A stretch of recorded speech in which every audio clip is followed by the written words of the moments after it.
Hello students, so first of all a very very warm welcome to you guys. आज हम यहाँ पर May 25 के लॉ के पेपर का डिस्कशन करने वाले हैं। अगर मैं पेपर का रिव्यू दूं तो ओवरऑल पेपर बहुत आसान था as compare to last attempts में जो पेपर आ रहे थे, ठीक है, इतना टाइम से उसमें से काफी टाइम बाद एक इजी पेपर आया है। जैसे ही पेपर हो गया था बच्चों के काफी सारे मैसेज आने लग गए थे कि सर बहुत इजी पेपर गया। कुछ बच्चों ने तो ऐसे भी मैसेज किए कि सर एमसीक्यू में 30 आउट ऑफ 30 आने का चांस भी है सर, ठीक है। सो फटाफट से क्या करते हैं, मैंने इस पेपर को एनालाइज किया, पेपर का डिस्कशन कर लेते हैं। मैं एमसीक्यू वाले पार्ट का भी डिस्कशन करूंगा और डिस्क्रिप्टिव वाले पार्ट का भी डिस्कशन करूंगा, ठीक है। तो इससे क्या होगा, जिन्होंने मई में एग्जाम दे दिया है they can cross verify their answers, और जो देने वाले हैं आगे चल के सितंबर में एग्जाम देने वाले उनका भी हेल्प हो जाएगा, ठीक है। चलिए, तो पहली बात तो तुम लोग को तो पता है कि तुम लोग को केस स्टडीज आती है, ठीक है। एमसीक्यू में केस स्टडी बेस्ड क्वेश्चन आता है और 2-2 मार्क्स के एमसीक्यू होते हैं, ठीक है। टोटल 15 एमसीक्यू है। ट्रस्ट मी व्हेन आई से दिस, कोई भी बच्चा आराम से 24 से 26 मार्क्स आराम से बिना कंफ्यूजन के स्कोर कर सकता है, बिना मेहनत के, ठीक है। अच्छा, अब देखो फर्स्ट केस सिनारियो, बहुत छोटा सा केस सिनारियो है। अच्छा, मैं इस प्रिजम्पशन पे चलूंगा कि तुम ये केस स्टडी जो है उसको पढ़ोगे, बट मैं तुमको एक बात बताऊं, ये केस स्टडी का सोल्यूशन है ना, तुम बिना ये केस स्टडी पढ़े भी दे सकते हो। हाँ, केस स्टडी पढ़ने की जरूरत ही नहीं है। यूजुअली मैं हमेशा जब बच्चों को सिखाता हूं तो बोलता हूं कि पहले केस स्टडी अच्छे से पढ़ना फिर आंसर सॉल्व करना, बट ये बहुत इजी केस स्टडी है। तो तुम क्या कर सकते हो, तुम्हें केस स्टडी को चाहिए तो पढ़ सकते हो पॉज करके, ठीक है। मैं इसके आंसर्स पे जा रहा हूं सीधा, मैं इसके क्वेश्चंस पे जा रहा हूं सीधा, ठीक है। क्वेश्चंस ऐसा है कि क्लासिकल डायग्नोस्टिक लिमिटेड जो है उसको ना शेयर होल्डर्स के राइट्स में वेरिएशन करना है, ठीक है। अच्छा, सब लोग याद करो, जो बच्चे एग्जाम दे चुके हैं उनका तो शेयर चलो हो ही गया है, ठीक है। अच्छा, जो बच्चे देने वाले हैं सितंबर में, याद करो मैंने तुमको बताया था variation in share holders right, याद है कि नहीं। अच्छा, variation in share holders right कौन से सेक्शन में होता है?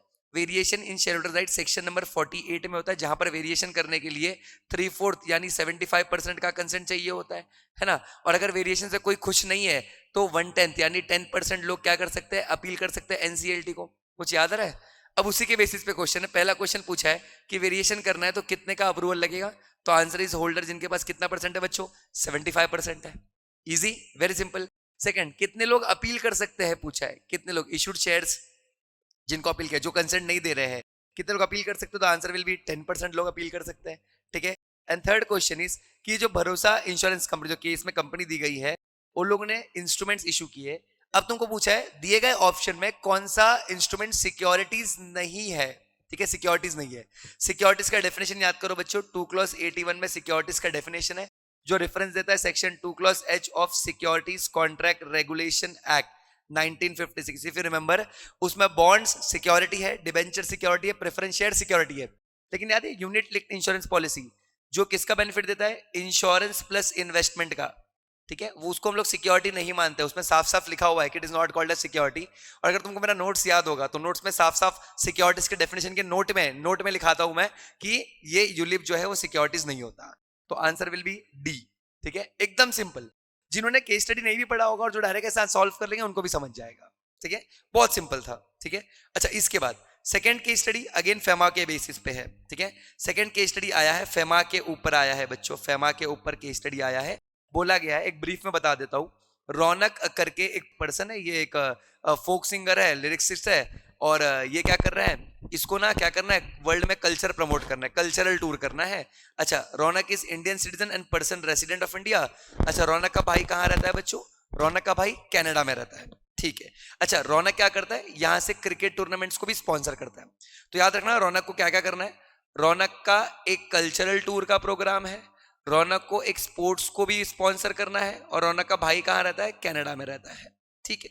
अब तुमसे इसके बेसिस पे क्वेश्चन पूछा है, ठीक है, तुमको इसके बेसिस पे क्या पूछा है क्वेश्चन। अगर तुम ये केस स्टडी नहीं पढ़ोगे फिर भी तुम इसका एमसीक्यू सॉल्व करवाओगे, इतना आसान है। मतलब मेरे नोट्स में हर एक चीज है, हर एक चीज तुमको देखने मिलेगी, ठीक है।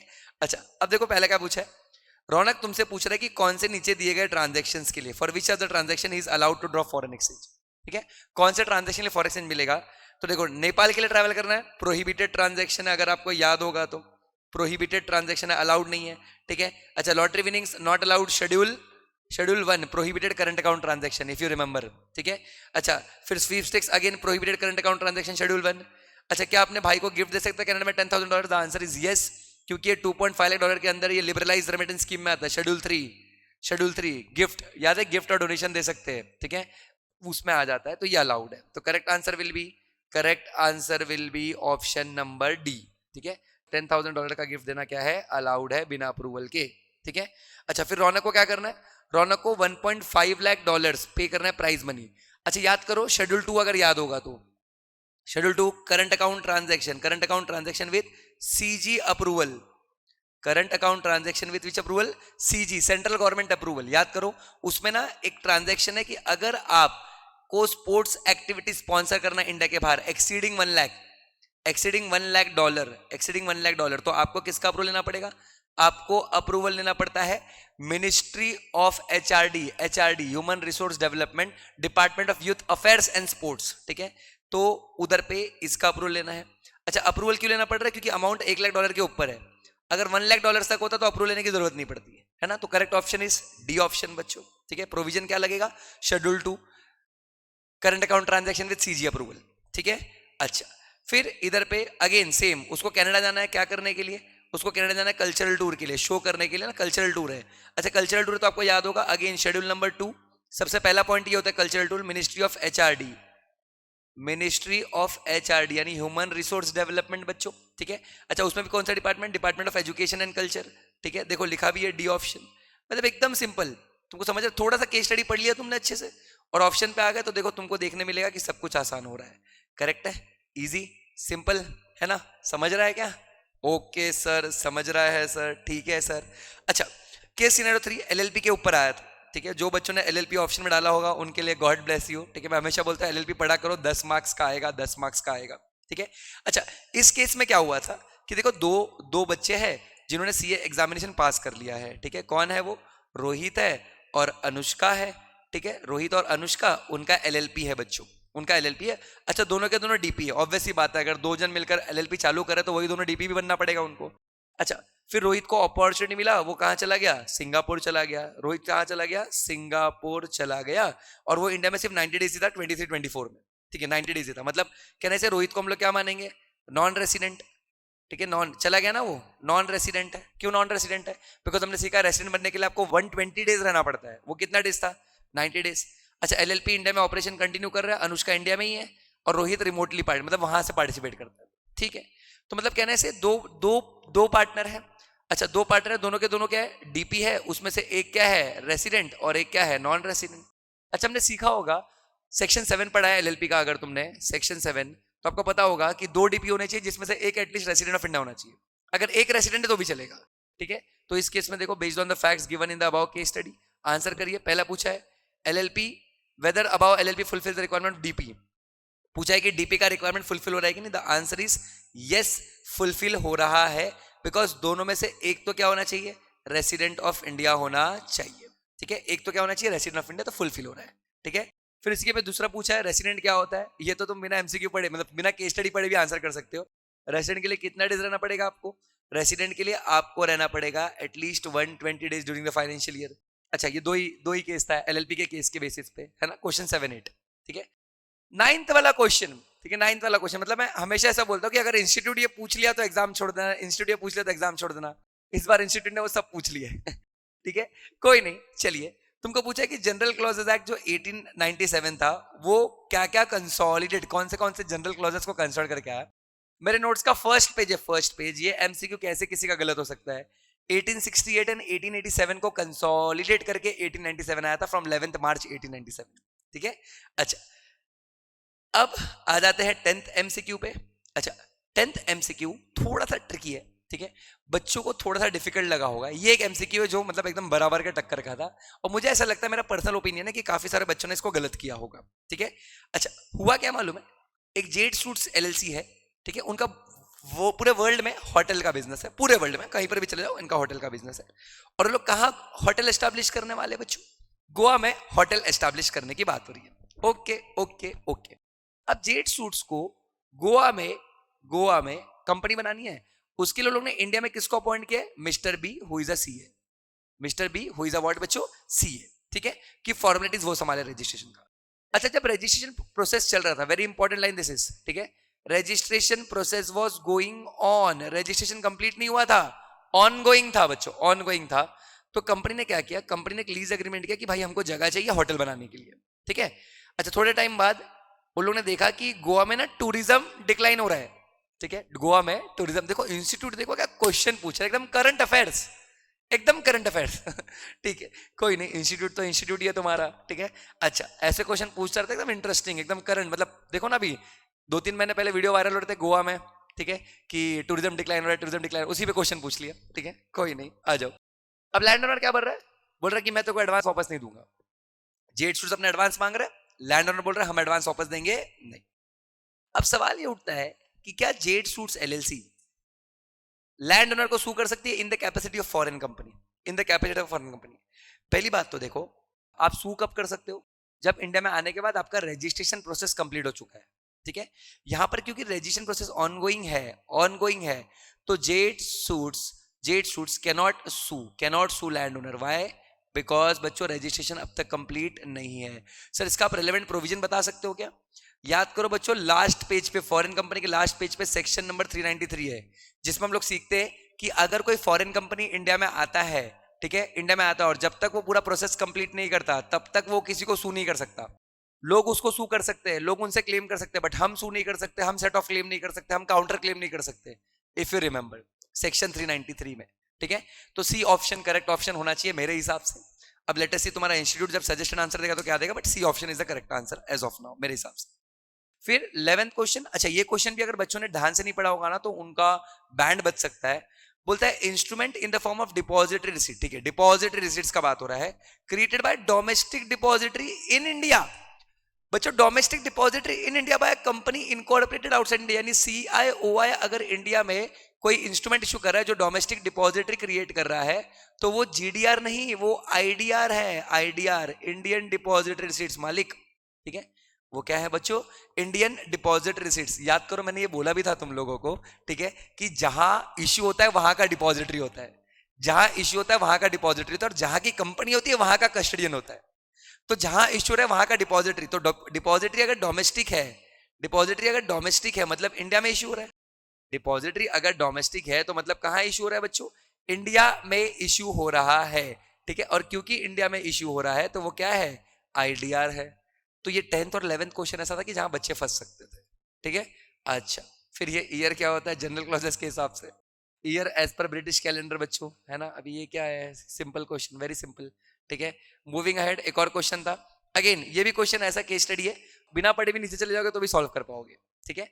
अच्छा, यहां पर ध्यान देना, मैं बिलीव करता हूं कि तुमने केस स्टडी पढ़ा होगा, मतलब तुम पॉज करके पढ़ो फिर मैं आगे बढ़ूंगा एज इन मैं रुकूंगा नहीं, ठीक है। I have to consume your less time, ठीक है। अब क्वेश्चन 13 से 15 आंसर करने बोला है। सबसे पहला बोला है मिस्टर रंजन मेंबर है कंपनी का, ठीक है, मेंबर है कंपनी का, और उसको ना प्रॉक्सी का रजिस्टर चेक करना है, ठीक है, प्रॉक्सी का रजिस्टर चेक करना है। याद करो सेक्शन 105, प्रॉक्सी का रजिस्टर कितना टाइम पहले चेक करने का नोटिस देना होता है? कहने से 3 डेज पहले नोटिस देना होता है चेक करने का, तो correct option is option B, correct है।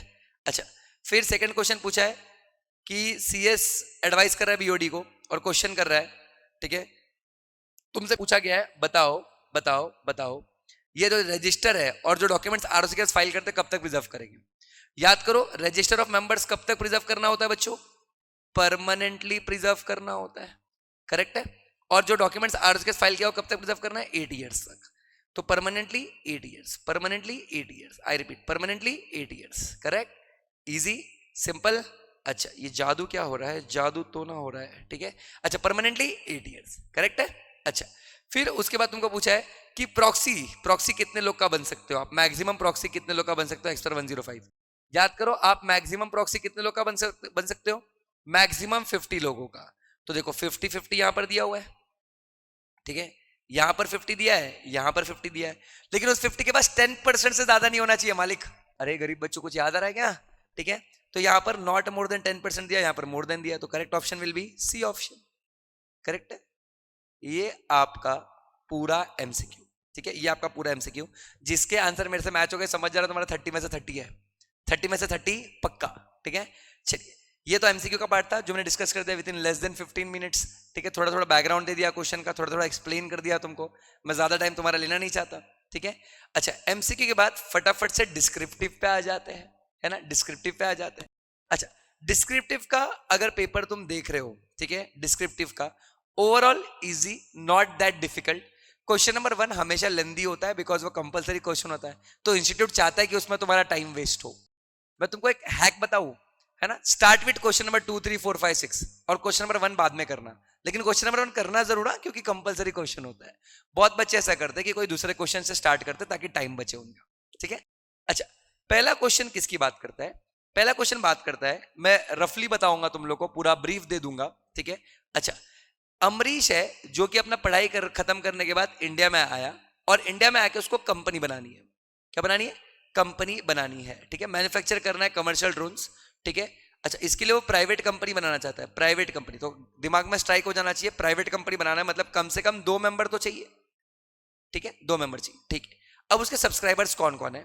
अमरीश खुद है जो कि इंडिया में है, रॉबर्ट जो कि फॉरेन का है, यूके का सिटीजन है और उसके पास वैलिड बिजनेस वीजा है, ठीक है। तो अमरीश खुद साइन करने वाला है, रॉबर्ट साइन करने वाला है। रॉबर्ट यूके का है बट उसके पास बिजनेस वीजा तो है, ठीक है। फिर Eliza again she citizen of Netherland और इंडिया में उसको बिजनेस करना है, मतलब सब्सक्राइबर बनना है। गोमा देवी इलिटरेट है जो कि अमरीश की मदर है, ठीक है, गोमा देवी, ठीक है। और गुडवर्क एलएलपी और एक प्राइवेट कंपनी भी सब्सक्राइबर है, ठीक है। टोटल 6 लोग सब्सक्राइबर है। कितने लोग सब्सक्राइबर है? 6 लोग, ठीक है। वो 6 सब्सक्राइबर में से तुमको दिखेगा एक इंडिविजुअल रेसिडेंट है, 2 नॉन रेसिडेंट है, ठीक है, सिटीजन ऑफ फॉरेन कंट्री, एक इंडिविजुअल इलिटरेट है, इलिटरेट है, ठीक है। अच्छा, फिर एक एलएलपी है और एक एलएलसी है, ठीक है, मतलब कंपनी है बेसिकली, ठीक है। अब अमरीश को अपना ऑफिस कहां रखना है बच्चों? अपना ऑफिस रखना है जयपुर में, रजिस्टर ऑफिस जयपुर में रखना है, फैक्ट्री उसको बार्मर में डालना है, ठीक है। अच्छा, फिर इनकॉर्पोरेशन ऑफ कंपनी एप्लीकेशन दिया आरओसी को। In the given case initial sector company consist of 1 illiterate person जो कि मम्मी है उसकी, 2 फॉरेन नेशनल्स, एक एलएलपी और एक प्राइवेट कंपनी है, ठीक है। अब तुमसे पूछा गया बताओ सब्सक्राइब कैसे करेंगे? अगर आप, ठीक है, मैं तुमको क्लास में ही एक नोट्स लिखाता हूं, है ना, मैं तुमको क्लास में ही क्या लिखा देता हूं? एक नोट्स लिखा देता हूं कि एमओए सब्सक्राइब कैसे होगा, ठीक है। ये तो हैंड रिटन नोट्स है ना, ये हैंड रिटन नोट्स है जिसमें मैं तुमको बताता हूं कि how you will subscribe the MOA of the company, ठीक है। ये देखो, अगर इंडिविजुअल है तो क्या ऐसे खुद से सब्सक्राइब करेगा? Such individual shall sign MOA AOA himself. देखो क्लास में लिखा हुआ है, नोट्स का एकदम डिक्टो कॉपी आया है, ठीक है। अच्छा, तो अमरीश खुद साइन करेगा। अच्छा, इलिटरेट है तो उसके बिहाफ पे कोई और, वो खुद का अंगूठा लगाएगा और उसके बिहाफ पे कोई और पर्सन साइन करेगा जो उसका डिटेल्स भरेगा, ठीक है। अगर कंपनी है तो कंपनी के बोर्ड ऑफ डायरेक्टर्स एक को ऑथोराइज करेंगे साइन करने के लिए, ठीक है सर, समझ गया। और एलएलपी है तो अगेन सारे पार्टनर्स मिलकर एक को ऑथोराइज करेंगे साइन करने के लिए। और फॉरेन नेशनल है, फॉरेन नेशनल तो खुद साइन करेंगे, प्लस अपने को क्या करना पड़ेगा? अपने को देखना पड़ेगा कि वो लोगों का ये है कि नहीं, क्या बोलते हैं, notarize by notary public, notarize by notary public. तो देखना पड़ेगा कौन से कंट्री से है, कॉमनवेल्थ कंट्री से है या है अपोस्टाइल कन्वेंशन, या फिर दोनों के नहीं है तो कैसे साइन होगा, पूरा लिखा हुआ इधर पे। यही प्रोसेस आपको यहां पर लिखना था कि साइन कैसे होने वाला है। करेक्ट है मैं क्या बोल रहा हूं? इजी है पक्का। एमओए साइन कैसे होता है वो पूछा था तुम लोग को। और अगर तुम लोग को एग्जैक्ट रूल याद नहीं है तो तुम लिख सकते हो, ये रूल कहां से कहां तक दिया है? Rule 12 to 18, rule 12 to 18 of companies incorporation rules 2014। और जिसको रूल याद है वो रूल क्या लिख सकता है? Rule 13 of companies incorporation rules. और जिनको कुछ भी रूल याद नहीं है तुम लोग लिख सकते हो as per the provisions of Companies Act. और क्या ऑप्शन है बच्चों, ठीक है। 5 मार्क्स जेब में भाई, 5 मार्क्स जेब में। सेकेंड क्वेश्चन क्या है? सेकेंड क्वेश्चन है संगीता, ठीक है। संगीता जो है वो ऑडिटर है किसकी? एबीसी की। एजीएम में अपॉइंट हुई थी 20 अगस्त को, ठीक है। 20 अगस्त 2023 को संगीता को हमने ऑडिटर अपॉइंट किया था एजीएम में, ठीक है, ओके। बट संगीता का एक्सीडेंट हो गया 23 दिसंबर को और शी डाइड, ठीक है, मर गई, ठीक है। फिर द बोर्ड ऑफ एबीसी उन्होंने कैजुअल वैकेंसी फिल किया कि संगीता की जगह किसको अपॉइंट किया? केशव। याद रखना, Keshav is appointed to fill casual vacancy, ठीक है। Keshav is appointed to fill what vacancy बच्चों? Casual vacancy. ओके सर, समझ गया सर। अच्छा, फिर अगला एजीएम कब है बच्चों? 20 अगस्त 2024 को है, ठीक है। अगले साल एजीएम 20 अगस्त को है। उसमें वो लोग ने आशीष को as a statutory auditor appoint किया। अच्छा, आगे चल के कंपनी ने केशव को ही कंटिन्यू नहीं किया, आगे चल के आशीष को क्या अपॉइंट कर दिया? एजीएम में स्टैट्यूटरी ऑडिटर अपॉइंट कर दिया। अब आशीष को अपॉइंट किया तो केशव को मिर्ची लग गई, तो केशव ने ऑब्जेक्शन उठाया कि केशव को, क्या केशव बोलता है कि आशीष को कैसे अपॉइंट कर सकते हो? मुझे आपने अपॉइंट किया, मैं तो 6th AGM तक ऑफिस होल्ड करूंगा, ठीक है। क्या बोलता है, मुझे अपॉइंट किया है संगीता की जगह पर and I can continue till 6th AGM। अब तुमसे पूछा जा रहा है, ठीक है, कि आंसर दीजिए क्या होगा। क्या होगा बच्चों, प्रोसीजर बताओ कैजुअल वैकेंसी फिल करने का। तो कैजुअल वैकेंसी फिल कैसे होती है, 139 सबसेक्शन 8 में फिल होती है कैजुअल वैकेंसी। अभी देखो यहां पर कुछ बोला नहीं है ना गवर्नमेंट कंपनी के बारे में, ठीक है। कोई भी गवर्नमेंट कंपनी के बारे में बोलना हम लोग क्या लिख देंगे, ठीक है, नॉन गवर्नमेंट कंपनी का प्रोविजन। और तुम सेफर साइड के लिए चाहो तो दोनों का प्रोविजन लिख सकते हो, government as well as non government, ठीक है। बट मैं तो नॉन गवर्नमेंट का ही बोलूंगा लिखने। तुमको क्या करना है, BOD will appoint within how many days, within 30 days casual vacancy को फिल कर दिया जाएगा, बोर्ड ऑफ डायरेक्टर्स अपॉइंट करते हैं, ठीक है, 30 डेज में अपॉइंट कर देते हैं। ओके सर, समझ गया सर। सेकंड, जो केशव बोल रहा है क्या वो वैलिड है, the answer is no. Because अगर आपने 139 सबसेक्शन 8 पढ़ा होगा, उसमें लिखा होता है कि जो ऑडिटर कैजुअल वैकेंसी फिल करने के लिए अपॉइंट होता है, he will hold office till the conclusion of the upcoming AGM, जो आने वाला एजीएम है वहां तक ही रहेगा। तो जो केशव बोल रहा है वो गलत है, ठीक है। अच्छा, अब तुम्हारा क्वेश्चन पूछा है कि अगर कैजुअल वैकेंसी होता, ठीक है, कैजुअल वैकेंसी संगीता रिजाइन करके जाती तो कैजुअल वैकेंसी होता तो क्या करते। अच्छा, संगीता रिजाइन करके जाती तो कैजुअल वैकेंसी होता, तो 139 सबसेक्शन 8 में क्या लिखा है कि बीओडी फिल करेंगे 30 डेज के अंदर, लेकिन 3 मंथ्स के अंदर, याद रखना ये लाइन, 3 मंथ्स के अंदर जनरल मीटिंग करके ओआर पास करना पड़ेगा उसका अपॉइंटमेंट कंफर्म करने के लिए। संगीता की जगह जब केशव को अपॉइंट करोगे तो बीओडी कर लेंगे 30 डेज के अंदर, कोई दिक्कत नहीं है, लेकिन आपको 3 मंथ्स के अंदर जनरल मीटिंग करना पड़ेगा। 3 मंथ्स कहां से, जिस दिन से बोर्ड ने केशव का नाम रिकमेंड किया, जिस दिन से बोर्ड ने केशव का नाम रिकमेंड किया वहां से 3 मंथ्स के अंदर आपको जनरल मीटिंग करके क्या पास करना पड़ेगा, आपको जनरल मीटिंग करके ऑर्डिनरी रिजोल्यूशन पास करना पड़ेगा, है ना। ये एक्स्ट्रा लाइन याद रखना, बच्चों ने शायद ये लिखा नहीं होगा, करके मार्क्स कट सकता है, अदरवाइज ठीक है, इजी है, ठीक है, मैनेजेबल क्वेश्चन है, ठीक है। ऑडिटर 139 सबसेक्शन 8 का प्रोविजन था, ठीक है। फिर वी एक पर्सन है इंडियन ओरिजिन का, ठीक है, कहां था वो, यूएस में था।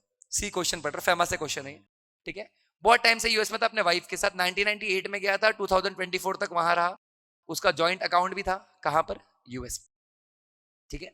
तो वी अपने वाइफ के साथ यूएस में रहता था, 1998 से 2024 तक रहा, वहां पर उसका बैंक अकाउंट था, ठीक है, समझ गया सर। फिर उसकी वाइफ चल बसी 2024 में 17 नवंबर को, तो वो इंडिया में 24 नवंबर को परमानेंटली रिटर्न आ गया। अच्छा, इंडिया में परमानेंटली रिटर्न आ गया, क्यों आ गया, मेरे देश की धरती सोना उगले, उगले हीरे मोती, मेरे देश की धरती अरे मतलब आ गया ना, मिट्टी की खुशबू आ गई उसको, ठीक है। तो वो इंडिया में आ गया वापस। इंडिया में वापस आने के बाद, अच्छा एक सेकेंड, परमानेंटली इंडिया में आया मतलब जब से इंडिया में आ जाएगा वो क्या हो जाएगा, पीआर है। इतने साल से पीआर हुआ था, अब क्या हो गया, पीआर है। अच्छा, उसको ना अपने वाइफ का इनहेरिटेंस में प्रॉपर्टी वॉपर्टी मिल गया डेथ के बाद, ठीक है, बैंक अकाउंट विकाउंट सब मिल गया वाइफ का, ठीक है। और फिर इंडिया में आने के बाद उसको ना वहां पर बाहर के इंश्योरेंस कंपनी से इंश्योरेंस पॉलिसी निकाला था उसने, वहां उसका कुछ इंश्योरेंस पॉलिसी था, उसका प्रीमियम भरा उसने, ठीक है। वो कब लिया था उसने, जब वो कहां था, यूएसए में था। अब तुमसे पूछा बताओ क्या आंसर होगा। बहुत सारे बच्चे इसमें कंफ्यूज हो सकते हैं, बहुत सारे, ट्रस्ट में, मैंने से दिस पीआरआई है, section 6 subsection 4 capital account transaction, capital account transaction section 6 subsection 4 if you remember. ऐसा सिखाता हूं मैं बच्चों को, दैट पीआरआई में हॉटी, कुछ याद है, पीआरआई में हॉटी, hold own transfer invest, hold own transfer invest any property, foreign property, foreign currency, foreign security, foreign property, foreign currency, foreign security if it was आहो, आहो क्या होता है, acquired held owned, acquired held owned when he was PROI और inherited from पीआरओआई, और inherited from पीआरओआई, correct है। तो section 6 subsection 4 allowed है, बिल्कुल अलाउड है ना, वी ये सब ट्रांजैक्शन कर सकता है। अच्छा, रही बात इंश्योरेंस पॉलिसी का प्रीमियम पे करने की, वो भी पे कर सकता है वो, क्योंकि उसने इंश्योरेंस पॉलिसी जब निकाला था तब उसने इंश्योरेंस पॉलिसी कहां से निकाला था, यूएसए से, और पैसा भी वो वहां के अकाउंट से ही दे रहा है, ठीक है। और एक पर्सन रेसिडेंट इन इंडिया बाहर से इंश्योरेंस पॉलिसी निकाल सकता है, ये अगर आप शेड्यूल 1 पढ़ोगे, schedule 1 capital account transaction, foreign exchange management, permissible capital account transaction regulations 2000, उसका शेड्यूल 1 पढ़ोगे तो उसमें लिखा होगा कि एक पीआरआई जो है वो बाहर से इंश्योरेंस पॉलिसी निकाल सकता है, कोई बड़ी बात नहीं है, ठीक है। तो मेरे हिसाब से तो इसमें आंसर में जो प्रोविजन आएगा वो 6 सबसेक्शन 4 और शेड्यूल 1 के साथ आएगा।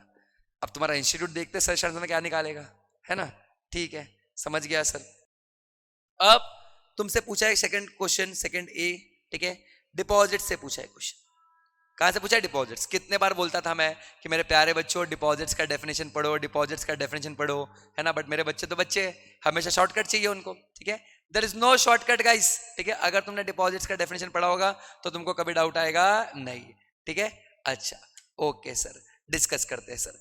पहला बोला है आईक्यू बुक्स लिमिटेड को एप्लीकेशन मनी मिला है 50 करोड़ का 8 दिसंबर को, और उन्होंने उसको रिफंड किया है 20 फरवरी को। अब अगर तुमको याद होगा, शेयर एप्लीकेशन मनी जब से मिलता है तब से 60 डेज के अंदर अलॉटमेंट करना होता है, और अलॉटमेंट नहीं किया तो अगले 15 दिन के अंदर, ठीक है, 8 दिसंबर प्लस 60 डेज, ठीक है, उस दिन के अंदर आपको क्या करना पड़ेगा, अलॉटमेंट। नहीं किया तो नेक्स्ट 15 दिन के अंदर रिफंड करना है, और नहीं किया तो फिर क्या माना जाएगा, डिपॉजिट्स माना जाएगा। क्या माना जाएगा बच्चों, डिपॉजिट्स, ठीक है। अच्छा 8 दिसंबर को पैसा मिला है, तो दिसंबर में अब कितने डेज बचे फिर, 8 दिसंबर ना, ठीक है, 23 डेज बचे। 23 दिसंबर का 31 जनवरी का कितना हो गया, 54, ठीक है, 31 जनवरी खत्म हो गया। अच्छा फिर उसमें और अगर मैं 20 ऐड करूं तो वो 74 डेज हो रहा है, ठीक है। मैंने कैसे कैलकुलेट किया तुमको बता देता हूं, ठीक है। मैंने कैलकुलेट ऐसा किया है, 60 डेज में आपको अलॉट करना है और अगले 15 दिन में आपको रिफंड करना है, अगर अलॉट नहीं किया तो टोटल 75 डेज हो जाएगा, करेक्ट। अच्छा मैंने कैसे कैलकुलेट किया, जब से हमने पैसा रिसीव किया तब से लेके 20 फरवरी तक 74 डेज हो रहा है। कितना डेज हो रहा है, 74। तो कहना ऐसे इसको हम लोग डिपॉजिट नहीं बुलाएंगे क्योंकि टाइम पर रिफंड कर दिया है, ठीक है।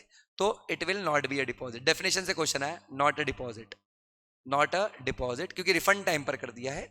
रूल 21C एक्सेप्शंस में है सारे, ठीक है। और डिपॉजिट का डेफिनेशन 2 क्लॉज 31 में है, इफ यू रिमेंबर गाइस, ठीक है। सेकंड, ये तो मैं ऐसा एग्जाम्पल देता हूं तुम लोगों को, ठीक है, ऐसा एग्जाम्पल जो मैं तुमको बता रहा हूं ये सब, ठीक है, ये सब एग्जाम्पल मैं तुमको देता हूं, ठीक है, इफ यू रिमेंबर, ठीक है। अच्छा जी सर, समझ गए सर। सर कौन सा एग्जाम्पल की बात कर रहे हैं सर आप, ये देखो यहां पर देखना, ये पूरा डिपॉजिट्स का डेफिनेशन लिखाया है जिसमें मैंने प्रमोटर्स का, अभी जैसे मैंने आपको सिक्योरिटीज एप्लीकेशन मनी दिखाया, ठीक है, वो बताया, ये देखो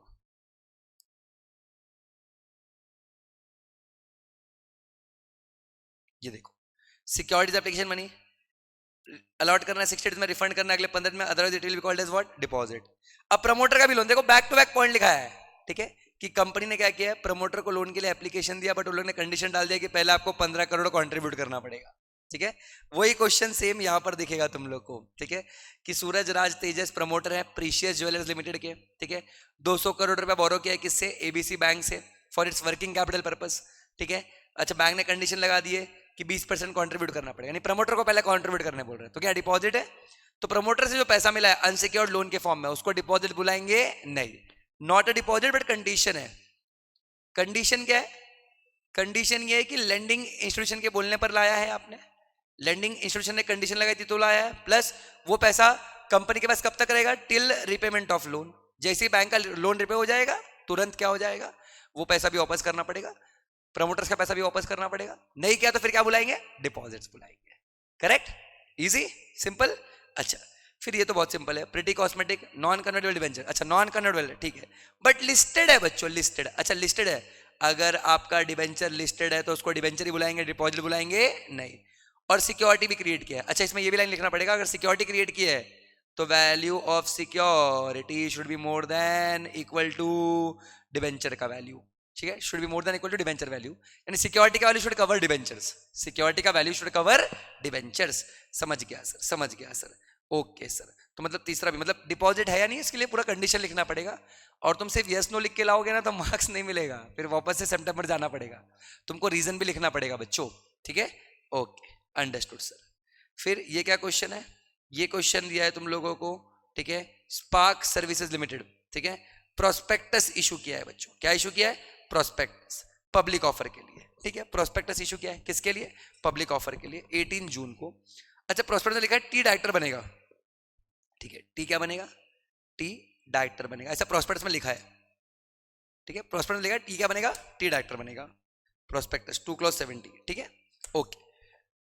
टी एक बहुत ही फेमस सोशल वर्कर है, बहुत ही फेमस, ओके, मेरे जैसा है लगता है, गरीबों का मदद करता है, ठीक है, अच्छा बट मैं खुद ही गरीब हूं अच्छा, who helps in educating the poor children in Rajasthan, अच्छा प्रोस्पेक्टस ने बोला था कि वो पैसा भी कंट्रीब्यूट करने वाला है, तो सी इस बात से इंप्रेस था, सी इस बात से इंप्रेस था कि टी सोशल वर्कर है, वो कंपनी का मेंबर बनेगा, तो सी इस बात से इंप्रेस था, इसके लिए उसने कंपनी के शेयर सब्सक्राइब कर लिए, फिर उसको 1000 शेयर्स मिल गए।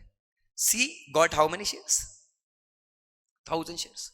अच्छा, उसमें से बाद में उसने 250 शेयर्स किसको बेच दिए? डी को बेच दिए। फिर आगे चल के उनको मालूम पड़ा कि टी डायरेक्टर है ही नहीं, ना ही उसका इंटेंशन है बनना, ना ही उसका इंटेंशन कम्युनिटी सर्विस है। समझ रहे? अच्छा, तो C and D want to resign the contract, क्या वो कर सकते हैं? तुम याद करो, remedies for misrepresentation in prospectus में दो ऑप्शन होता है, ठीक है, एक अगेंस्ट कंपनी और एक अगेंस्ट प्रमोटर डायरेक्टर्स। तुमको पूछा है बताइए क्या कॉन्ट्रैक्ट को रिसाइन कर सकते हैं? The answer is no sir. D तो एक्शन ले नहीं सकता, बिकॉज एक्शन तो वही ले सकता है जिसने प्रोस्पेक्टस के बेसिस पे शेयर्स खरीदे। तो डी ने तो प्रोस्पेक्टस के बेसिस पे शेयर्स नहीं खरीदा, डी एक्शन नहीं ले सकता। अच्छा, सी भी एक्शन नहीं ले सकता, क्यों नहीं ले सकता सर? क्योंकि सी ने तो अपने शेयर सेल कर दिए। Any person who attempts to sell the shares of the company cannot take action against the company. ये तुमको समझ रहा है मैं क्या बोल रहा हूँ? तो ना ही सी ना ही डी एक्शन ले सकते हैं प्रोस्पेक्टस के मिस रिप्रेजेंटेशन के बेसिस पे। तुमको समझ रहा है मैं क्या बोलने की कोशिश कर रहा हूँ? ये बोलो यस और नो, ठीक है। Remedies for misrepresentation in prospectus, ठीक है। अच्छा, ठीक है। फिर यहाँ पर ये क्वेश्चन है, इतना इजी क्वेश्चन, पहले भी ये डिस्कस करा चुका हूँ। सेम टू सेम क्वेश्चन तुमको मेरे नोट्स में दिखा दूंगा, ठीक है। अभी जो जितना भी चीज पढ़ा रहा हूं मैं, सब कुछ तुमको मेरे नोट्स में दिख जाएगा, जितना भी चीज तुमको पढ़ा रहा हूं, ठीक है।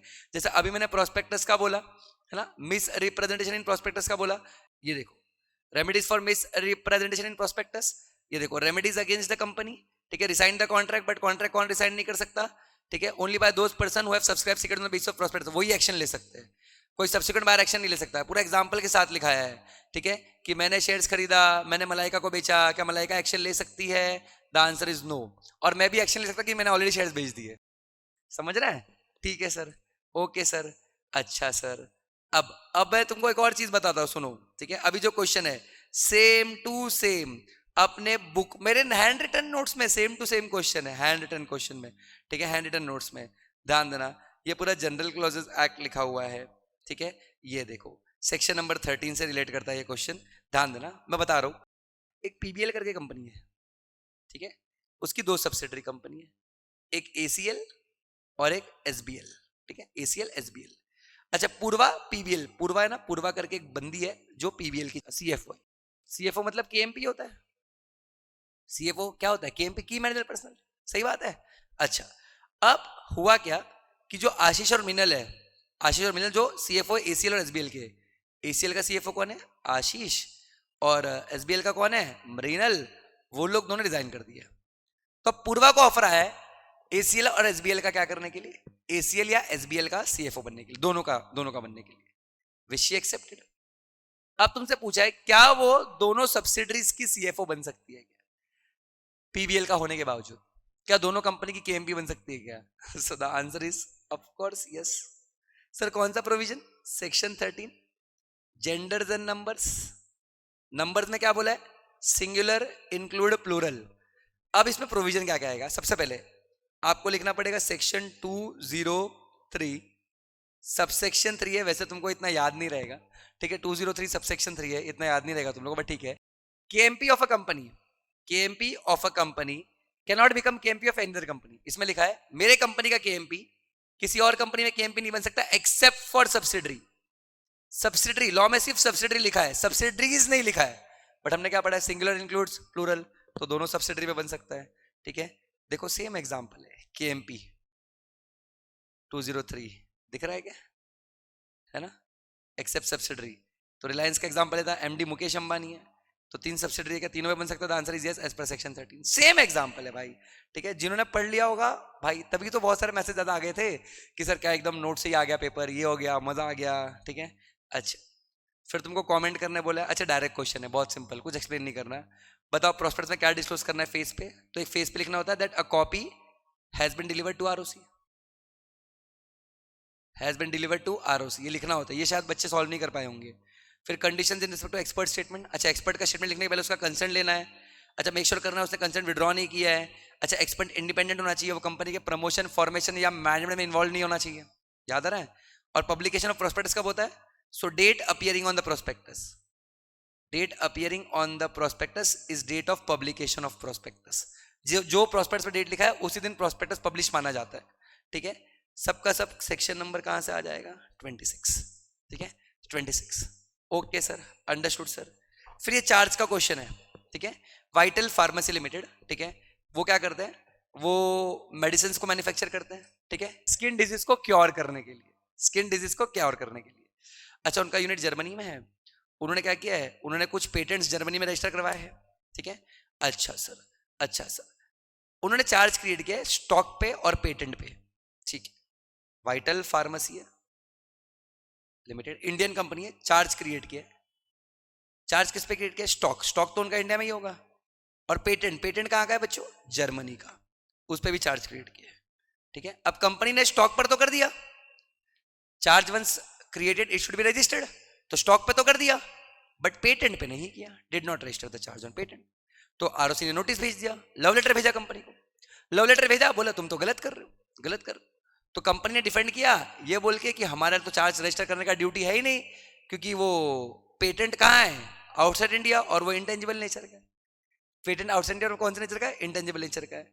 अब तुमसे बताओ, तुमसे पूछा बताओ कंपनी का क्लेम क्या है, कंपनी का क्लेम को एनालाइज करिए। ठीक है, मतलब हद होती है बेवकूफ़ी की, कंपनी कितना बेवकूफ़ होगा। ठीक है, अच्छा मैं तुमको दिखाता हूँ कुछ। ठीक है, इधर पे ध्यान से सुनना।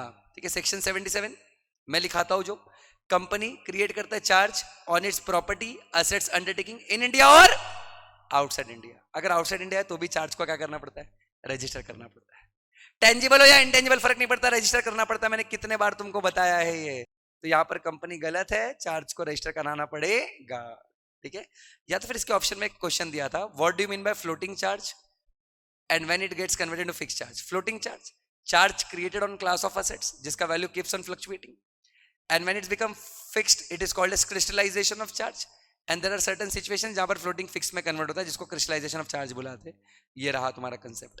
ठीक है, फ्लोटिंग चार्ज, फिक्स चार्ज। ठीक है, कब कन्वर्ट होता है? तो कन्वर्ट होता है क्या बुलाते हैं? Crystallisation of charge. तुमको समझ रहा है क्या? पूरा पेपर कवर्ड है, पूरा पेपर। ठीक है, अच्छा sir, okay sir, understood sir. फिर एक कंसेप्ट आया था नौसितर सॉसेस, याद है? नाश्ता विदाउट सॉस। कैसे याद कराता हूं मैं इसको? नाश्ता विदाउट सॉस, प्यार से क्या बोलते हैं? नौसितर ए सॉसेस, करेक्ट है? अच्छा जी, समझ गया जी सर। अच्छा, याद है इसमें the meaning of the word is known by it's associated words. ठीक है, a word is judged by the company it keeps. ठीक है, नौसितर ए सॉसेस, डायरेक्ट क्वेश्चन 4 मार्क्स के लिए लिखना था। और ऐसा नहीं कि पहली बार एग्जाम में आ रहा है, पहले भी एग्जाम में आ चुका है यही सेम क्वेश्चन 4 मार्क्स का, इंटरप्रिटेशन ऑफ स्टैट्यूट्स से। ठीक है सर, समझ गया sir, okay sir, understood sir. अच्छा बाय द वे, ये जो वाइटल फार्मेसी वाला क्वेश्चन था ना, वाइटल फार्मेसी वाला क्वेश्चन, ठीक है, वाइटल फार्मेसी वाला क्वेश्चन, ये चार्जेस वाला, ये इस पे सेक्शन जो लगेगा वो 77 है। ठीक है, charge, duty to register charge. यहां तक इजी लग रहा है? पक्का? सितंबर वालों जिनका पढ़ के हो चुका है और जो वीडियो देख रहे हैं, ठीक है, आई होप तुम लोग सॉल्व कर पा रहे हो, बहुत इजी पेपर है। ठीक है, अच्छा ये भी एक और इजी पेपर है। XYZ limited accounting software use करता है for recording it's financial transaction. अब ऑडिटर ने क्या पॉइंट आउट किया है? ऑडिटर ऑडिट करते वक्त पॉइंट आउट किया कि कुछ जर्नल एंट्रीज बिना एडिट लॉक के क्रिएट की गई थी।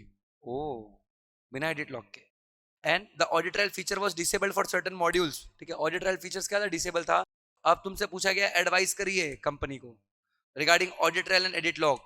याद करो, with effective from 1st April 2023, every company maintaining books of accounts in electronic form shall use such accounting software which is capable of recording audit trail and creating edit log and making sure that audit trail cannot be disabled. कुछ याद आ रहा है ना? वही लिखना था इधर पे, फर्स्ट वाले में वही लिखना था। अरे सर ये देखिए सर, ठीक है, यहां देखिए,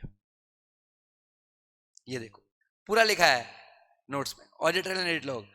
ठीक है, company using accounting software shall use such accounting software recording edit role creating edit log and ensuring that audit trail cannot be disabled. एक क्लियर है मैं क्या बोल रहा हूँ? इजी है। फिर बोला है बैकअप के बारे में बताइए, बैकअप के बारे में, बैकअप कैसे रखना है? तो आपको बताया था अगर बैकअप, अगर इलेक्ट्रॉनिक फॉर्म में बुक्स ऑफ अकाउंट है तो backup should be kept on daily basis on a servers physically located in India. ठीक है, ये भी लिखा होगा बुक में। ठीक है, देखो backup daily basis physical kept in India. ठीक है, अगर मैं प्रोविजन का बात करूं तो सेक्शन 128 है, red with rule 3 electronic records में रखने के लिए, rule 3 of companies account rules. ठीक है, रूल 3 याद नहीं भी रहा, 128 भी लिख दिया और लिख दिया प्रिस्क्राइब्ड रूल्स तो भी काम बन जाएगा अपना। करेक्ट है, इजी, ओके सर। फिर एलएलपी से एक क्वेश्चन आया है। ठीक है, एलएलपी से क्वेश्चन आया है, कौन सा क्वेश्चन है? सनरूफिंग। अच्छा देखो, एलएलपी से एक एमसीक्यू आया था और देखो यहाँ पर 5 मार्क्स का क्वेश्चन आ गया। मतलब घुमा फिरा के तुमको एलएलपी 10 मार्क्स के आसपास तो आना ही आना है। तुम एलएलपी को ऑप्शन में डाल सकते हैं नहीं, allowed, not allowed, not allowed, not allowed. ठीक है, तुमको कितना भी एलएलपी खराब लगे तुमको पढ़ना तो पड़ेगा। ठीक है, बोलता है सन रूफिंग एलएलपी के पास कितने पार्टनर है? 6 पार्टनर है। ठीक है, के इंचार्ज है मार्केटिंग डिवीजन का। ठीक है, 6 पार्टनर है। ठीक है, सन रूफिंग्स एलएलपी के इंचार्ज है मार्केटिंग का, 6 पार्टनर है टोटल। ठीक है, अच्छा वो फेस है फर्म का और उसकी एबिलिटी, एक्यूमेन मतलब एबिलिटी की वजह से, एबिलिटी, बिजनेस बहुत अच्छा चल रहा है, बहुत अच्छा चल रहा है। ठीक है, अच्छा डब्ल्यू है ना, डब्ल्यू सीनियर मोस्ट पार्टनर है। ठीक है, अब के एक्सीडेंट, के का एक्सीडेंट हो गया, के चल बसा। तुम्हारा इंस्टीट्यूट किसी को घायल करता ही नहीं, सीधा मार डालता है। ठीक है, मार डालो। बट एलएलपी ने फिर भी बिजनेस कंटिन्यू किया, फर्म को बहुत सारा लॉस हो गया, है ना। एंड आफ्टर हिज डेथ के share in the firm was also utilised to repay debts. Death के बाद के का भी शेयर यूज किया गया रिपे करने। डेथ के बाद कैसे के का शेयर यूज कर सकते हो? वो ट्रांजैक्शन के लिए यूज कर सकते हो जब तक के जिंदा था उसके पहले के, मतलब पास्ट ट्रांजैक्शन यूज कर सकते हो ना। डेथ के बाद जो ट्रांजैक्शन है उसके लिए तो यूज नहीं कर सकते, है ना। सर लिखा कहां है?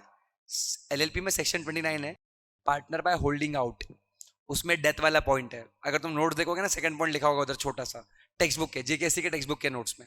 ठीक है, मॉडल में भी लिखा होगा पार्टनर बाय होल्डिंग आउट। ठीक है, अच्छा फिर आता है डब्ल्यू ने अपना इंटरेस्ट ट्रांसफर किया किसको? अपने बेटे को, एम को, जिसके पास प्रीवियस एक्सपीरियंस है in marketing, previous experience marketing. अब M wanted to take active part in the business but the remaining partner did not allow him. अच्छा एम ने, डब्ल्यू ने अपना इंटरेस्ट किसको ट्रांसफर किया? एम को। अगर तुमको याद होगा सेक्शन 42 है, लगातार दूसरी बार ये क्वेश्चन आया, पिछले टर्म में भी आया था ऐसा ट्रांसफर ऑफ इंटरेस्ट वाला क्वेश्चन। ठीक है, लगातार दूसरी बार आया है। और जिसको ट्रांसफर करते हैं ना वो सिर्फ प्रॉफिट शेयर कर सकता है, बिजनेस में पार्टिसिपेट कर सकता नहीं है। तो तुमसे पूछा, आंसर करिए, क्या के का शेयर यूज कर सकता है उसके डेथ के बाद फर्म्स का डेट पे करने के लिए? The answer is no. As per section 29 हम यूज नहीं कर सकते। हाँ, वो ट्रांजेक्शन के लिए कर सकते हैं जो तब हुए थे जब वो जिंदा था, but for not for those transaction which took place after his death. ठीक है, अच्छा क्या रिमेनिंग पार्टनर एम को बोल सकते हैं कि बिजनेस में पार्टिसिपेट मत कर, रोक सकते हैं, फॉरबिड कर सकते हैं? द आंसर इज यस, कर सकते, बिल्कुल रोक सकते, कोई बड़ी बात नहीं। ठीक है, अच्छा फिर सी वाला क्वेश्चन, इलस्ट्रेशंस को बताओ, इलस्ट्रेशन किस तरीके से आपको हेल्प करेगा इंटरप्रिटेशन ऑफ एट्रिब्यूट्स के लिए। डायरेक्ट क्वेश्चन है, explain with the help of an example. कितने मार्क्स का है? 4 मार्क्स का डायरेक्ट क्वेश्चन। फिर ये क्वेश्चन मैं हमेशा जब पढ़ाता हूँ, इतने मैसेज आए मुझे, इतने मैसेज आए। जब भी मैं पढ़ाता हूँ मैं ये बोलता हूँ कि बच्चों नाफरा और आईसीआई का टक्कर चलता है, तो आईसीआई जल्दी नाफरा का क्वेश्चन आज तक नहीं पूछा है। ये पहली बार ऐसा होगा कि आईसीआई ने किसका क्वेश्चन पूछा? नाफरा का, और बोला कि फंक्शंस और ड्यूटीज बताओ नाफरा का। Direct question. अगर तुमको याद होगा फंक्शंस एंड ड्यूटीज ऑफ नाफरा, मैंने बताया था नाफरा का फंक्शन और ड्यूटीज क्या है? To formulate ASN SA, to recommend ASN SA to central government, फिर to oversee the quality of service provide by the order, to investigate order of big company, to enforce compliance with ASN SA. वो सब लिखना था। कितने marks? 5 marks. अच्छा, जिस बच्चे ने पूरा राम कहानी लिखा होगा ना नाफरा का, उसको मार्क्स नहीं मिलेगा, जिसने ड्यूटीज लिखा होगा उसको मार्क्स मिलेगा। करेक्ट है? कितने मार्क्स का बच्चों? 5 मार्क्स का। ठीक है, अरे देखो नाफरा का नोट्स कुछ ऐसे दिखता है, मेरे को तो नाफरा दिख ही नहीं रहा, अब दिखेगा नाफरा, नाफरा। ठीक है, देखो ये आपका नाफरा है, ये आपके नाफरा के नोट्स है। ठीक है, ये नाफरा का फंक्शंस है, कहाँ गया ये देखो, फंक्शंस ऑफ नाफरा लिखा है, यही लिखना है, फंक्शंस एंड ड्यूटीज। ठीक है, उसमें लिखना पड़ेगा कौन से कंपनी का इन्वेस्टिगेशन कर सकते हैं ये। ठीक है, तब जाके मार्क्स मिलेगा अच्छे से। Okay sir, understood. फिर तुमको ये ऐसे सब क्वेश्चन पे मैं हमेशा बच्चे को बोलता था कि ऐसे क्वेश्चन आए तो पेपर छोड़ देना। ठीक है, बच्चों ने जो मैसेज किया मुझे कि छोड़ दे सर पेपर। ठीक है, 5 points of difference between LLP and LLC, ये तो फाउंडेशन में नहीं पूछते जो इंटर में पूछा है। ठीक है, कोई नहीं। ठीक है, अच्छा अगेन जनरल क्लॉजेस का क्वेश्चन है, ड्रीम बिल्डर्स लिमिटेड। ठीक है, ड्रीम बिल्डर्स लिमिटेड, ये कौन सा एक्टिविटी में इन्वॉल्व है बच्चों?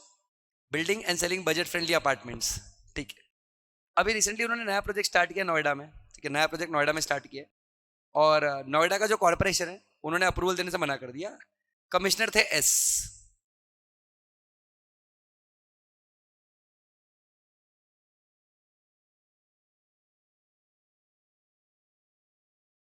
ठीक है, मिस्टर एस असिस्टेंट कमिश्नर थे, उन्होंने रिफ्यूज कर दिया। ठीक है, और उन्होंने साइन भी कर दिया, बोला मना कर देंगे, हम तुमको अप्रूवल देंगे नहीं। तो कैसे ड्रीम बिल्डर्स का ड्रीम तो हॉल्ट पे चला गया क्योंकि अप्रूवल नहीं दिया। तो बिल्डर ने अपील कर दी, 6 महीने बाद कोर्ट का वर्डिक्ट आया और किसके फेवर में आया? अगेन नोएडा कॉर्पोरेशन ने जीता। और तब प्रेजेंट असिस्टेंट कमिश्नर कौन थे? जी। एस चेंज हो गया, ट्रांसफर हो गया, रिटायर हो गया, कुछ भी हो सकता है। जी वॉज प्रेजेंट असिस्टेंट कमिश्नर, ठीक है। उसने इनिशिएट कर दिया कौन सा प्रोसेस? Demolition process. अब बिल्डर क्या बोलता है मालूम है? बिल्डर बोलता है ऑर्डर किसने दिया था? एस ने। अब एस तो गया, तो फिर उसका ऑर्डर भी कैंसिल हो गया, जी डिमोलिश नहीं कर सकता। तुमको पूछा है, बताइए क्या होगा? बिल्डर का क्लेम वैलिड है या इनवैलिड है? अब देखो, तुमको सुन के तो ये लगता होगा कि बिल्डर तो बेवकूफ है, कुछ भी बोल रहा है, ठीक है। केस पढ़ के देखो ना, हुआ क्या था केस में कि एस ने ऑर्डर दिया था डिमोलिशन का, अप्रूवल नहीं दिया, डिमोलिशन का ऑर्डर दिया और एस हट गया, रिटायर हो गया। उसके बदले कौन आ गया? जी। अब डिमोलिशन जी ऑर्डर, जी करवा रहा है। तो तुमको ये तो पता होगा कि हाँ चलो सर जी तो करवाएगा, ठीक है, जी करवा रहा है, जी सही है, कंपनी गलत है, ड्रीम बिल्डर्स गलत है, बट प्रोविजन कौन सा लगाओगे वो क्वेश्चन है।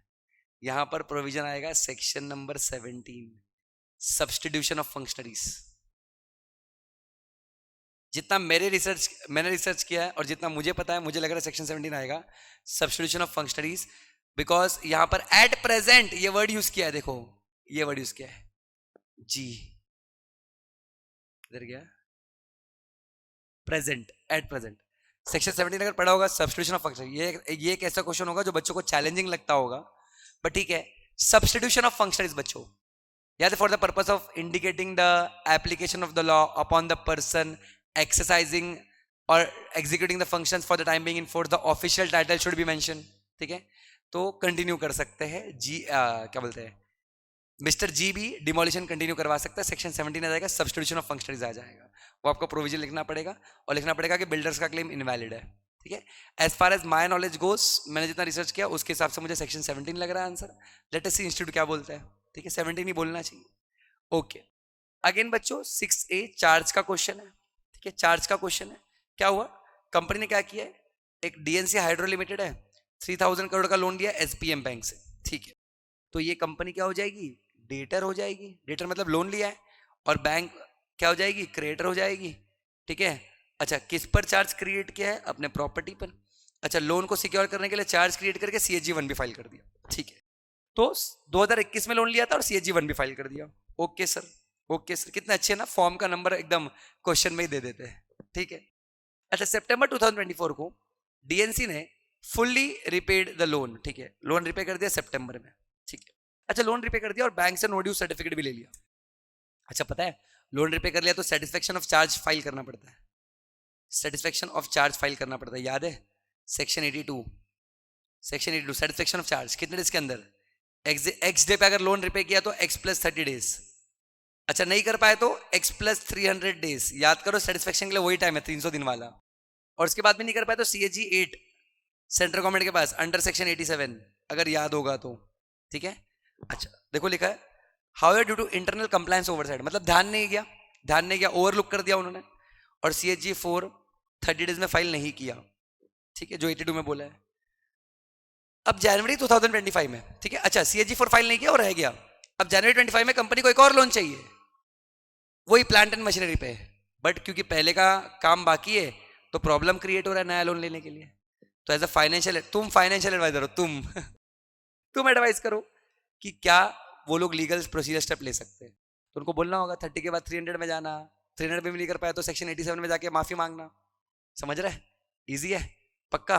और देखो, ड्यू टू ओवरसाइट तो तुम इसमें वो भी डाल सकते हो, क्या बोलते हैं, सेक्शन 80, हाँ सेक्शन 87 ही है ना, मिस्टेक करेक्ट, हाँ 87 ही है, मतलब फाइलिंग्स में गलती हो गई तो सेक्शन कौन सा आएगा? 87, करेक्ट है, इजी। तो तुम लोग लिख सकते हो 82 में जो टाइम लिमिट है, उसके बाद अगर लेट हो गया उससे तो कहाँ जाओगे? 87, तो पूरा प्रोविजन लिखना पड़ेगा तो मार्क्स मिलेगा। लेट अस सी कि इंस्टीट्यूट क्या आंसर निकालता है इसका, कैसे फ्रेम करता है लैंग्वेज को, बट मोटा मोटा यही प्रोविजन है।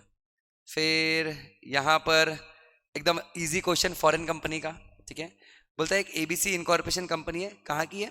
US की है। इंडिया में इंडियन क्लाइंट्स को साइबर सिक्योरिटी सॉफ्टवेयर देती है। अच्छा, साइबर मतलब कंपनी US की है, इंडिया में क्या करती है? बिजनेस करती है, कैसे? सिक्योरिटी सॉफ्टवेयर, यानी ऑनलाइन बिजनेस कर रही है, ठीक है। अच्छा, अगर फॉरेन कंपनी का डेफिनेशन याद होगा 2 clause 42 में क्या बोलता है? Company incorporate outside India, place of business in India, and business activity in India. सुना है ये? ऐसा सुना है क्या? अच्छा, प्लेस ऑफ बिजनेस कैसे हो सकता है? Itself, physical, agent, electronic mode. अच्छा, कहने से ये लोग साइबर सिक्योरिटी सॉफ्टवेयर दे रहे हैं, इलेक्ट्रॉनिक मोड से दे रहे हैं, करेक्ट है? अच्छा, और प्लेस ऑफ बिजनेस मतलब अगर लोग इलेक्ट्रॉनिक मोड से भी इंडिया में ऑपरेट करें तो हम उसको प्लेस ऑफ बिजनेस मानते हैं। तो कहने से ABC incorporation qualifies to become which company? Foreign company. अब खबर मिली है ABC incorporation after sale services और बैकअप के लिए किसके साथ एग्रीमेंट किया इंडिया में? पीक्यूआर। मतलब उधर से सॉफ्टवेयर बेचने का काम एबीसी का इंडिया में, और सॉफ्टवेयर बिक गया उसके बाद पीक्यूआर सब असिस्ट करता है, हेल्प करता है, इंस्टॉलेशन करता है, आफ्टर सेल सर्विस देता है। और खबर मिली है पीक्यूआर 50% एबीसी का होल्ड कर रहा है। पीक्यूआर एक इंडियन कंपनी है जो 50% एक फॉरेन कंपनी का होल्ड कर रहा है, तो उस फॉरेन कंपनी का इंडियन बिजनेस को क्या मान लिया जाएगा? डीम्ड इंडियन कंपनी, है ना? पक्की बात है, क्योंकि 50% होल्ड कर रहा है। याद आ रहा है? Deemed Indian company. ये सब जो बता रहा हूँ सेक्शन 379 में लिखा हुआ है, ठीक है? 379 subsection 2 to be more precise, but ठीक है सबसेक्शन रहने दो, ठीक है? देखो तुमको पूछा क्या एबीसी को प्रोविजन फॉलो करना पड़ेगा? The answer is yes. Chapter 22 भी फॉलो करना पड़ेगा, plus other provisions of the companies act जो सेंट्रल गवर्नमेंट प्रिस्क्राइब करे, करेक्ट है? ये आंसर आना चाहिए। देखते तुम्हारा इंस्टीट्यूट क्या बोलता है, बट ये आंसर आना चाहिए फिलहाल, ठीक है? Okay sir. अच्छा, अब इंस्टीट्यूट अगर ऐसा मान ले कि एबीसी इनकॉर्पोरेशन साइबर सिक्योरिटी दे दी, हम उसको इलेक्ट्रॉनिक बोर्ड नहीं मानते, तो लोग उल्टा आंसर भी निकाल सकते हैं। बट जहां तक मैंने एनालाइज किया इंस्टीट्यूट के पास्ट आंसर्स को, तो ये इलेक्ट्रॉनिक मतलब साइबर सिक्योरिटी सॉफ्टवेयर इंडिया में बेचना वो लोग बिजनेस मानेंगे, और एबीसी इनकॉर्पोरेशन को फॉरेन कंपनी मानेंगे, ठीक है? अगर नहीं माना तो फिर आंसर घूम सकता है पूरा। लास्ट इज फॉरेन एक्सचेंज और फॉरेन सिक्योरिटी को डिफाइन करूं, ठीक है? अच्छा, ये सब अभी जैसे देखो तुम लोग को मैंने फेमा का बताया, ठीक है? अभी तुम लोग को फेमा बोल रहा हूँ, ठीक है? फॉरेन कंपनी का बताया, CIOI का।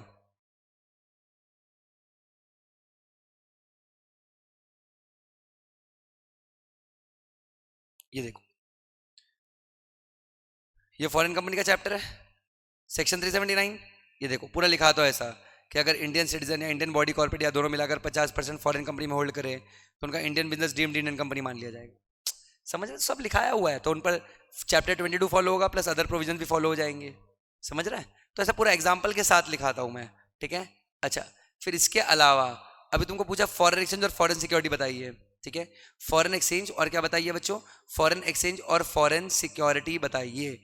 तो अगर फॉरेन एक्सचेंज और फॉरेन सिक्योरिटी बताओ तुमको, फेमा फेमा फेमा फेमा के एकदम पहले ही पीडीएफ में तुम लोग जब जाओगे, ये देखो इस तरीके से कुछ मैं तुमको फॉरेन एक्सचेंज बताता हूँ और फॉरेन सिक्योरिटी बताता हूँ, ठीक है? ये देखो, ये फॉरेन एक्सचेंज पूरा section 2 close and as it is define किया बुक में भी, ठीक है? ये देखो एग्जाम्पल के साथ, और foreign security as it is define किया है बुक में, ठीक है? एनालिसिस के साथ। वही पूछा है तुमको, कितने मार्क्स का आया था? 4 मार्क्स का, ठीक है? सो ओवरऑल पेपर बहुत ईजी है। तुम ऐसा मान सकते हो कि चेकिंग शायद थोड़ी सी डिफिकल्ट हो, बट एमसीक्यू में तुमने अपने मार्क्स खींच लिए सब ने, तो ओवरऑल मैं समझता हूँ कि लॉ में इस बार बच्चों को अच्छा मार्क्स आने वाला है, ठीक है? तो ये रहा तुम्हारा May 25 का पेपर डिस्कशन। जिनका पेपर हो चुका है उनके भी काम में आएगा, और जिनका पेपर होने वाला है सितंबर में उनके लिए ज्यादा काम का है, ठीक है? चलिए guys, thank you so much, that's it from my side. All the best, keep hustling, keep preparing, goodbye guys.